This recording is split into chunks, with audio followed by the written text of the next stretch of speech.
se você me aparecesse de braços abertos pra voltar. Amado Batista, Quarto Negro. Essa canção foi gravada no LP, que tinha também a canção Vida Cor-de-Rosa, mais e mais canções do Amado Batista são executadas e cantadas em torno do tempo.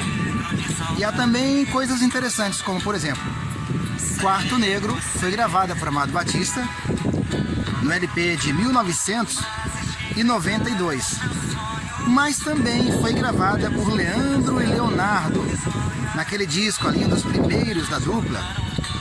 Foi gravada numa versão de rancheira, valsa, canção muito bonita, que ficou também, mas veio a estourar, fazer sucesso com Amado Batista, no ritmo de balada mais romântico. Teve também outra coisa interessante, que foi a canção Alucinação, que foi gravada por Amado Batista e também foi gravada por Leonardo. Isso mesmo.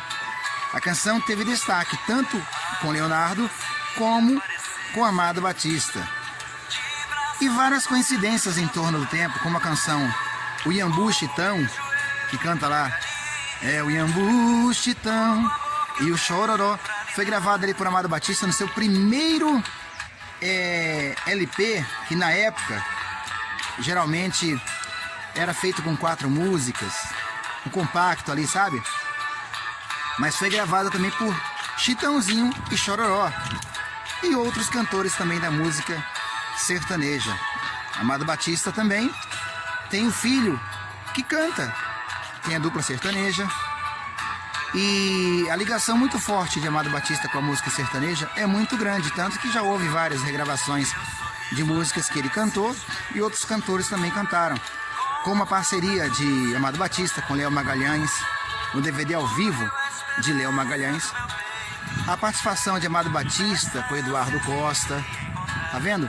São diversos aspectos que colocam Amado Batista também como um cantor, além de romântico, um cantor sertanejo também, né? Por que não? E você? Qual música dessa ele já gravou assim, que você, com outros artistas, que tocou você, que você achou que ficou legal? Dê sua opinião aqui nos comentários. Um abraço a todos, estamos conectados. Lembrando a vocês que, assim como eu gravei esse vídeo aqui com esse celular na mão, da onde está saindo o som, e a câmera andando pela rua, você também pode fazer seu vídeo e criar o seu canal, tá bom?